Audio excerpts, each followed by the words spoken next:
So hey guys, how are you all? कैसे हैं आप सब? उम्मीद करता हूँ आप सब बहुत ज़्यादा बढ़िया होंगे। सो गाइस, मेरा नाम है उज्जवल और आज हम करेंगे अपने science chapter 1 matter in our surroundings के एनसीईआरटी सॉल्यूशन। जी हाँ, मैटर इन आवर सराउंडिंग हम पूरा का पूरा डिस्कस कर चुके हैं। अगर नहीं देखा है तो इस वीडियो के लिंक में आपको उसका डिस्क्रिप्शन मिल जाएगा। अगर वीडियो का लिंक में डिस्क्रिप्शन नहीं भी मिलता है और मिलता है और टैप कर नहीं खुल पा रही है वीडियो, तो यूट्यूब पर जाओ, सर्च करो मैटर इन आवर सराउंडिंग उज्जवल पुनीत जैन और आपको पूरा का पूरा मैटर इन आवर सराउंडिंग्स के करीबन हमने 5 लेक्चर कर रखे हैं। वो पांचों के पांचों लेक्चर आपको मिल जाएंगे। आप वो पांचों के पांचों लेक्चर्स को देखिए और मैं आपसे सिर्फ एक बात कहूँगा, अगर आपने वे पांचों के पांचों लेक्चर देख लिए हैं तो आपका चैप्टर में कुछ नहीं छूटेगा, कुछ भी नहीं छूटेगा उस चैप्टर में।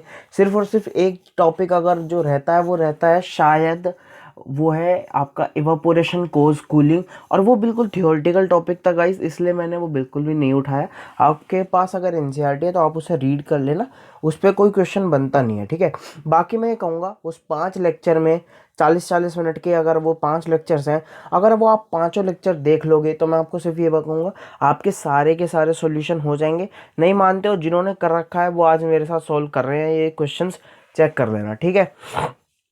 सो गाइस, चलते हैं हम अपने सीधा सबसे पहले सवाल की ओर। सबसे पहला सवाल हमें कहता है convert the following temperature into the Celsius scale. सोचो, क्या हमने ये सवाल नहीं कराए थे?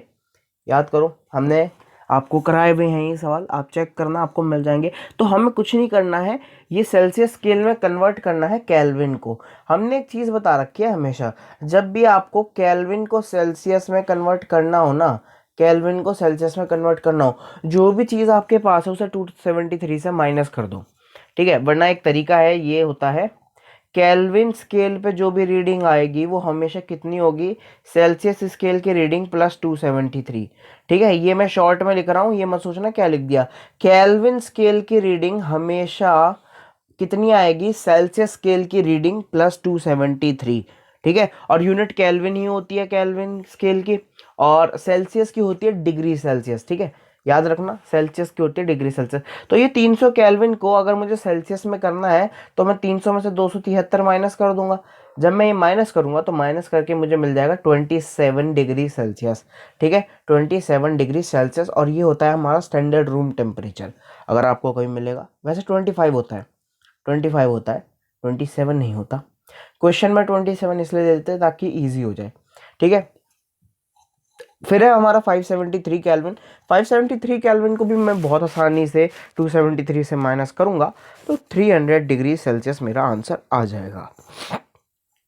अब हमने किया था केल्विन से सेल्सियस डिग्री सेल्सियस में, अब हम करेंगे केल्विन में डिग्री सेल्सियस से। अब हम इसे करेंगे केल्विन में। सबसे पहले मैं बता दूं, ये 250 नहीं लिखा हुआ है, ये लिखा हुआ है 25 डिग्री सेल्सियस, ठीक है। थोड़ा सा प्रिंटिंग मिस्टेक है, अवॉइड करना, ठीक है। कर सकते हो तो अवॉइड कर देना, बाकी आपकी मर्जी। तो ये 250 नहीं है, 25 डिग्री सेल्सियस है। तो 25 डिग्री सेल्सियस को अगर मैं केल्विन में कन्वर्ट करूंगा, मैंने कहा था कि हम इसे में ऐड करते हैं। जब भी हम केल्विन को लिखते हैं तो केल्विन की हमारी रीडिंग होती है सेल्सियस की रीडिंग प्लस 273।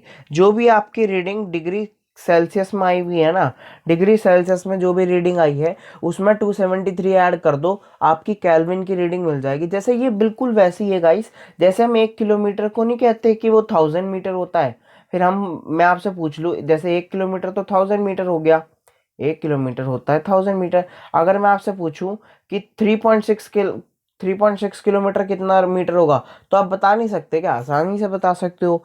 तो ये बस एक रिलेशन है केल्विन का और सेल्सियस का, ठीक है। और हम सब जानते हैं एसआई यूनिट जो है हमारी केल्विन टेम्परेचर की, वो केल्विन होती है, ठीक है, सेल्सियस नहीं होती। बहुत बच्चों को कंफ्यूजन होता है कि सेल्सियस जो है हमारी स्टैंड एसआई यूनिट है, एसआई यूनिट सेल्सियस नहीं है, डिग्री सेल्सियस नहीं है, हमारी केल्विन होती है टेम्परेचर की एसआई यूनिट। तो 373 डिग्री सेल्सियस कितना केल्विन होगा वो भी आप आराम से निकाल लोगे 273 ऐड करके, ठीक है। सो ये बिल्कुल हमारे नोट्स में आपको मिल जाएगा। चलते हैं तीसरे सवाल की ओर, देखते हैं क्या ये हमारे नोट्स में है या नहीं है। चलो तो पढ़ो। Give reason for the following observation, और गिव रीजन रीजन बताओ कि ऐसा क्यों होता है। पहला, naphthalene ball disappear with time without living any solid. ओहो, ये तो बिल्कुल, हमने ये बिल्कुल एक एक लाइन लिखवा रखी है इस चीज़ की। नेप्थलीन बॉल जो है वो डिसअपियर हो जाती है समय के साथ विदाउट लिविंग एनी सॉलिड। सबसे पहले नेप्थलीन बॉल क्या होती है, याद है? नहीं याद है? मैं बताता हूँ। नेप्थलीन बॉल वो होती हैं जैसे कई बार हमारी दादियाँ नहीं करती, कपड़ों में रख देती है, या फिर घर में कोई भी जो हमारे सर्दी के कपड़े होते हैं जब हम उनको रख देते हैं, गर्मी के टाइम आने पे उनको रख देते हैं, तो उनमें हम बॉल्स डाल देते हैं कुछ, है ना, वाइट वाइट कलर की, जिसमें अच्छी अच्छी सी खुशबू भी आती है, किसी किसी को बुरी भी लगती है। वो खुशबू वाली बॉल्स नहीं डाल देते ताकि हमारे जो कपड़े हैं उनमें कीड़े ना लगें, है ना, या फिर कोई उसे खराब ना कर पाए कीड़े मकोड़े। तो हम जो वो रख देते हैं, या फिर बहुत लोग अपने वॉशरूम में भी उसको रखते हैं। तो वो बॉल्स जो है वो समय के साथ हम देखते हैं या तो सॉलिड है या फिर वो सीधा उड़ जाएंगी। वो लिक्विड थोड़ी बनती है, नहीं बनती ना, वो सीधा सॉलिड से क्या होती है, गैस में कन्वर्ट होती है। अब मुझे ये बताओ, कोई भी चीज़ अगर सॉलिड से सीधा गैस में कन्वर्ट हो रही है तो ये कैसा प्रोसेस है? या फिर उल्टा भी कह सकते हो, गैस से सीधा सॉलिड में कन्वर्ट हो रही है तो ये कैसा प्रोसेस है? जल्दी बताओ, सोचो, दिमाग पे जोर डालो। क्या ये सब्लिमेशन नहीं है? क्या ये सब्लिमेशन नहीं है? बिल्कुल गाइस, ये सब्लिमेशन होता है।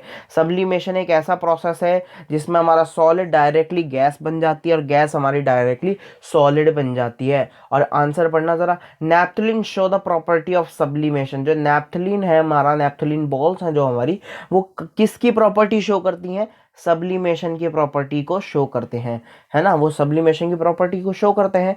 इवापोरेशन ऑफ नैप्थलीन यानी कि उड़ जाना। इवापोरेशन एक आसान भाषा में कहूँ तो किसी भी चीज का उड़ जाना। Evaporation of naphthalene takes place easily and so it disappears. ठीक है, वो डिसअपियर हो जाती हैं समय के साथ, क्या होती है, वो डिसअपियर हो जाती हैं विदाउट लिविंग एनी सॉलिड, किसी भी सॉलिड के बचे हुए। अच्छा, नैप्थलीन के अलावा आप कैम्फर का भी उसे एग्जाम्पल दे सकते थे। कैम्फर क्या होता है बताना जरा। कैम्फर होता है हमारी कपूर की टिक्कियाँ। कपूर, कपूर नहीं देखा आपने? पूजा वगैरह में यूज करते हैं, है ना, कपूर यूज करते हैं। तो कपूर भी है ना, समय के साथ जो है वो उड़ जाता है क्योंकि वो सॉलिड से गैस में कन्वर्ट हो जाता है बिकॉज ऑफ सब्लिमेशन। चलते हैं हमारे बी पार्ट की ओर। थर्ड क्वेश्चन का बी पार्ट कहता है, we can get the smell of perfume sitting several metres apart.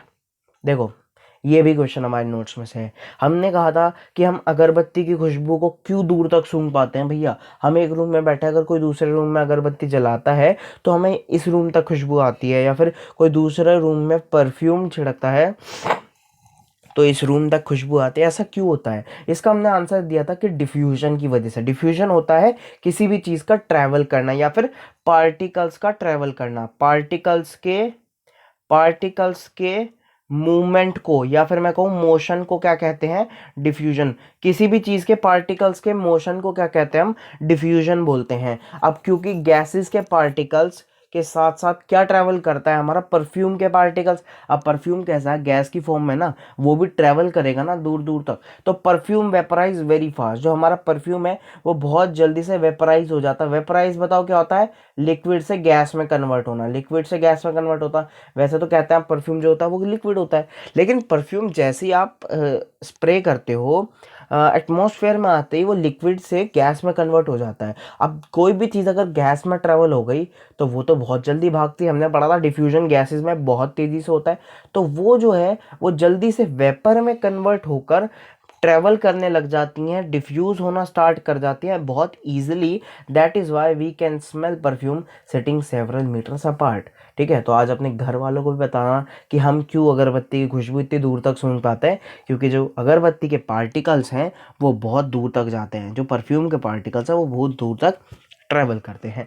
Fourth question हमारा फिर से नोट्स में है, पढ़ना जरा। अच्छा, ये क्वेश्चन मैं खुद से नहीं बना रहा हूँ, ये एनसीईआरटी के क्वेश्चन है। तो अब आप देख पा रहे होंगे, अगर एनसीईआरटी के सारे सारे सवाल हमारे नोट्स में से आपको मिल जाते हैं तो हमारे नोट्स अच्छे हैं। ठीक है, और फिर मैं कहूँ, मैं अपने नोट्स जो हैं एनसीईआरटी प्लस एक बहुत ही अच्छी रिफ्रेशर एस चांद से बनाता हूँ। ठीक है, दोनों को मैं यूज़ करता हूँ, थोड़ा ज़्यादा मैं यूज़ करता हूँ एनसीईआरटी को। तो arrange the following in increasing order of force of attraction. Force of attraction याद है सबसे ज़्यादा किस में होता है? फोर्स ऑफ अट्रैक्शन याद करो। फोर्स ऑफ अट्रैक्शन सबसे ज़्यादा होता है सॉलिड में, उसके बाद किस में होता है? लिक्विड में, उसके बाद किस में होता है? गैसेज में। लेकिन देखो हमने कैसे लगाया? Solid, liquid, gas. क्या ये इंक्रीजिंग ऑर्डर है? ये इंक्रीजिंग ऑर्डर है? नहीं, ये तो डिक्रीजिंग ऑर्डर लगा दिया मैंने। सो गाइस इंक्रीजिंग ऑर्डर होता है सबसे कम फोर्स ऑफ अट्रैक्शन गैस में, उससे ज्यादा लिक्विड में, उससे ज्यादा सॉलिड में। तो ये है increasing increasing order. Increasing order मतलब कम से ज्यादा। सबसे कम किस में फोर्स ऑफ अट्रैक्शन? गैस में है, उससे ज्यादा लिक्विड में है, उससे ज्यादा सॉलिड में। अब आप कहोगे भैया ऐसे लिख लो या ऐसे लिख लो, फर्क क्या पड़ना है?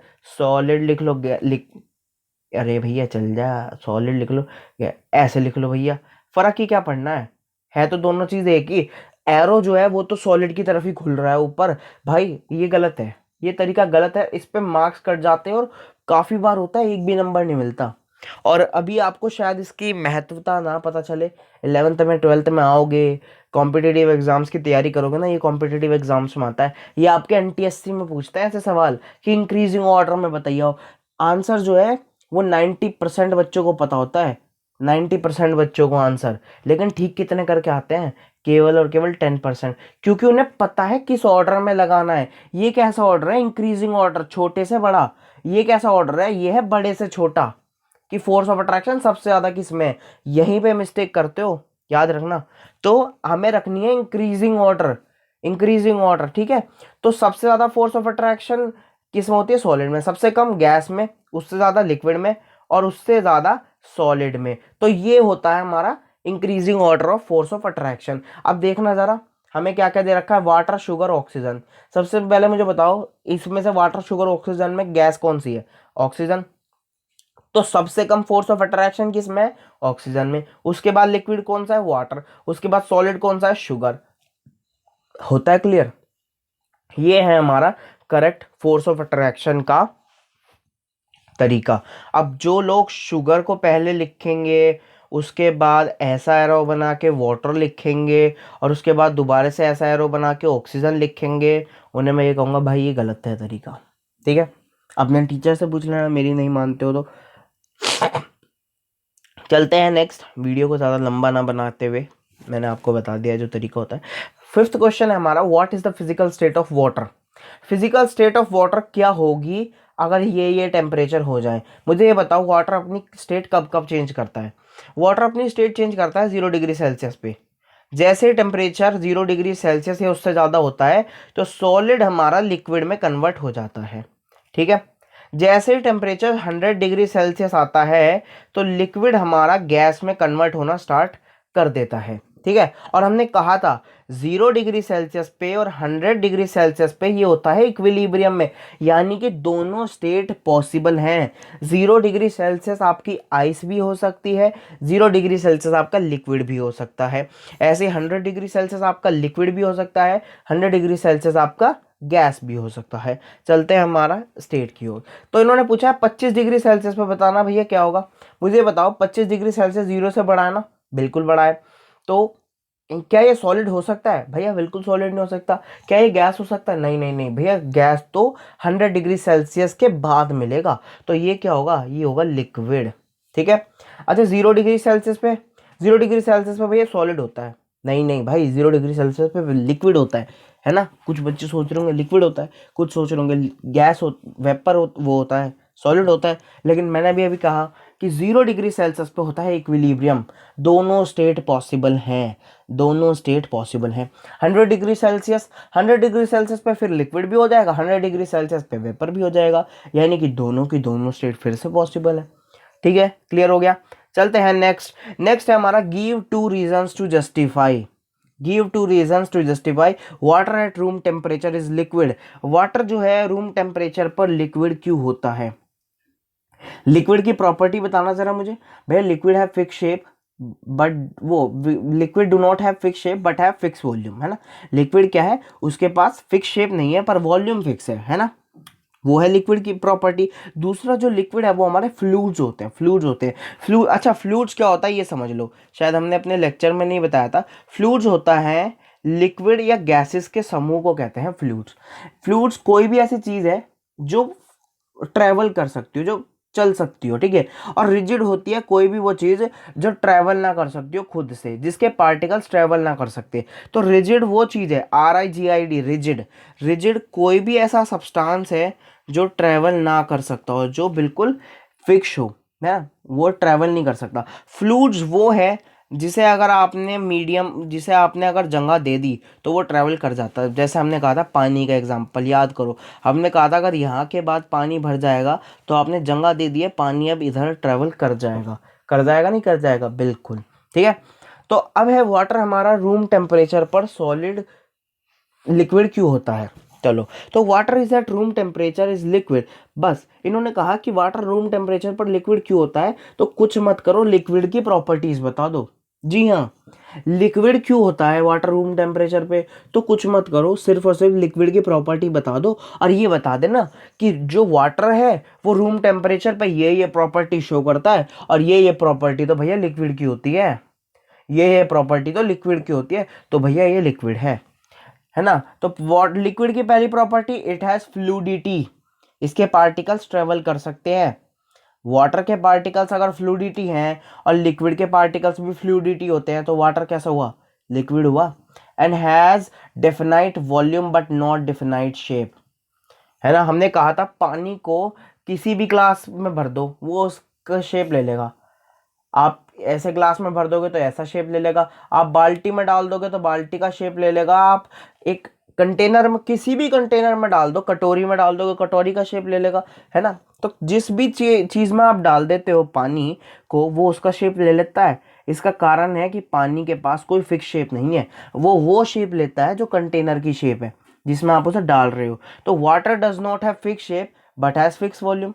क्या आधा लीटर का पानी ग्लास से अगर मैं किसी भिगोने में डाल दूं तो एक लीटर का हो जाता है, नहीं होता ना। तो वॉल्यूम फिक्स है लेकिन शेप फिक्स नहीं है। दूसरा, इट हैज फ्लूडिटी, इसके पार्टिकल्स ट्रेवल कर सकते हैं। तो ये क्या हुआ, ये तो भैया लिक्विड की प्रॉपर्टीज है। अगर ये लिक्विड की प्रॉपर्टीज है तो वाटर कैसा हुआ, लिक्विड हुआ नहीं हुआ, बिल्कुल। सेकंड बहुत आसान है, सेकंड बिल्कुल इसकी तरह है। एक आयरन की अलमीरा जो होती है वो सॉलिड होती है रूम टेम्परेचर पे। क्या आप अपने जब रूम में एक अलमारी रखते हो, अलमीरा रखते हो, वो पिघल जाती है, गर्मी बढ़ने से वो पिघल जाती है? कभी नहीं पिघलती ना। याद हो मैंने आपको कहा था कि आयरन मेटल का पिघलने का टेम्परेचर कितना है, याद है किसी को? लास्ट वाली किसी ने वीडियो देखी होगी, लास्ट टू लास्ट वीडियो, उसमें मैंने बताया था आयरन मेटल कितने पर जाकर पिघलता है, कितने टेम्परेचर पे, याद है किसी को? मैं बताता हूँ, 1535, 1535 डिग्री सेल्सियस जब आप आयरन मेटल को देते हो तब जाकर वो पिघलता है, ठीक है। तो इसका आंसर पढ़ लेते हैं कि एक आयरन अलमीरा जो है वो सॉलिड होती है। एक आयरन अलमीरा is solid at room temperature because it is rigid. क्या आयरन अलमीरा के पार्टिकल्स ट्रेवल करते हैं? क्या आयरन अलमीरा यहाँ बैठी हुई थी कुछ देर पहले, आपने उसे नहीं छेड़ा, वो 4 मिनट बाद इधर आ जाएगी, 40 मिनट बाद इधर आ जाएगी? भैया सारी जिंदगी नहीं आती अगर नहीं छेड़ते तो, ठीक है। ऐसा क्यों है? क्योंकि आयरन अलमीरा के पार्टिकल्स ट्रेवल नहीं कर रहे हैं, वो रिजिड हैं। और आयरन अलमीरा का क्या फिक्स शेप नहीं है? आयरन अलमीरा का क्या शेप चेंज हो जाता है चाहे आप किसी रूम में रख दो उसे? अभी मैंने अपने बड़े रूम में रख रखा था तो आयरन का अलमीरा का शेप बड़ा हो गया था। जैसे मैं उसे छोटे रूम में डाल दूंगा तो आयरन का अलमीरा छोटा हो जाएगा। ऐसा होता है? नहीं होता ना। तो उसका क्या है, फिक्स शेप है, फिक्स शेप है। तो वो कैसा हुआ, फिक्स शेप कौन किसके पास होता है? सॉलिड के पास होता है। और रिजिड कौन होता है? सॉलिड। तो आयरन अलमीरा कैसा हुआ, सॉलिड। क्लियर होता है? चलते हैं सेवंथ सवाल पे। सेवंथ सवाल, अच्छा सेवंथ क्वेश्चन पे। Why is ice at 273 Kelvin more effective in cooling than water at 273 temperature, kelvin temperature? सबसे पहले 273 केल्विन क्या किसी को पता है कितने डिग्री सेल्सियस होता है? 273 केल्विन कितने सेल्सियस होता है? 273 केल्विन होता है हमारा 0 डिग्री सेल्सियस। 273 केल्विन होता है हमारा 0 डिग्री सेल्सियस। सो हमने पढ़ा था कि 0 डिग्री सेल्सियस पे हमारा पानी जो है वो लिक्विड भी होता है, पानी हमारा गैस सॉलिड भी होता है ना। सो 273 केल्विन होता है हमारा 0 डिग्री सेल्सियस। अब 0 डिग्री सेल्सियस हमारा लिक्विड भी है, 0 डिग्री सेल्सियस पे हमारा बर्फ भी एग्जिस्ट करता है, पानी भी एग्जिस्ट करता है, बर्फ भी एग्जिस्ट करता है। तो उन्होंने पूछा ज़्यादा ठंडा कौन होता है, बर्फ ज़्यादा ठंडा होता है या लिक्विड? अब मुझे बताओ, सॉलिड को लिक्विड में जब हम कन्वर्ट करते हैं तो क्या देना पड़ता है? भैया एनर्जी देनी पड़ती है। और वो एनर्जी हम पढ़ के आए हैं, latent heat of latent heat of fusion, याद है लेटेंट हीट ऑफ फ्यूजन हम पढ़ के आए थे। जब भी आपको आइस को अगर पानी में कन्वर्ट करना है, पानी में कन्वर्ट करना है, तो हमें उसे क्या देनी पड़ती है, एनर्जी देनी पड़ती है, एनर्जी देनी पड़ती है। तो वो एनर्जी जब हम देते हैं तो एनर्जी कौन दे रहा है, आइस से निकल रही है ना एनर्जी, वही पढ़ना है। देखो, so ice as 273 kelvin is less energetic than water.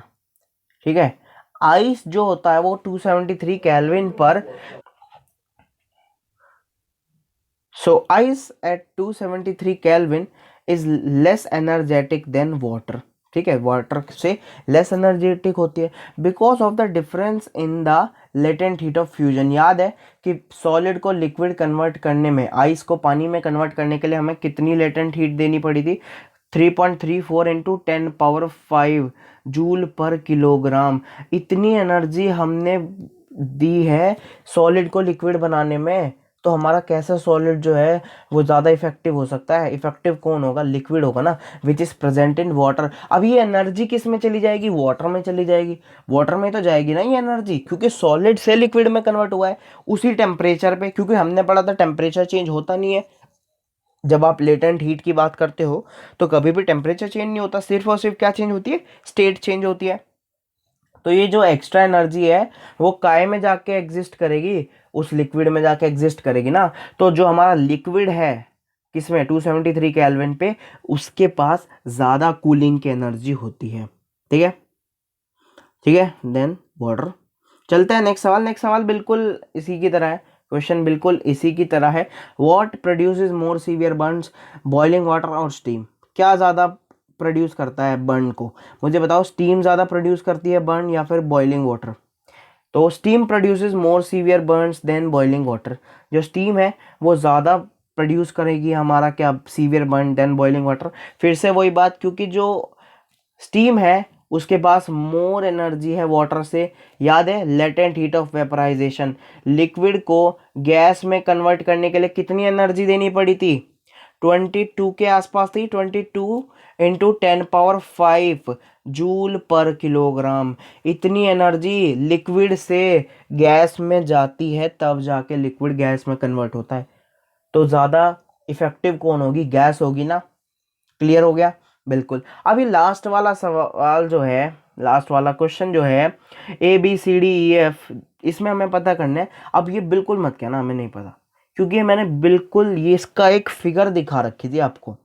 ठीक है, ये मैंने, अगर आपने मेरे नोट्स में से पढ़े हैं तो आपको हो जाएंगे, नहीं पढ़े हैं तो भाई जाना पढ़ के आना, मतलब रट तो लोगे लेकिन रटना का फायदा नहीं है। ये बताओ, सॉलिड को अगर मुझे लिक्विड करना होता है कन्वर्ट, तो उस प्रोसेस को क्या कहते हैं, सॉलिड टू लिक्विड की प्रोसेस को हम क्या बोलते हैं, जरा कोई सो गाइस, सॉलिड को जब हम लिक्विड में कन्वर्ट करते हैं तो उस प्रोसेस को हम बोलते हैं मेल्टिंग।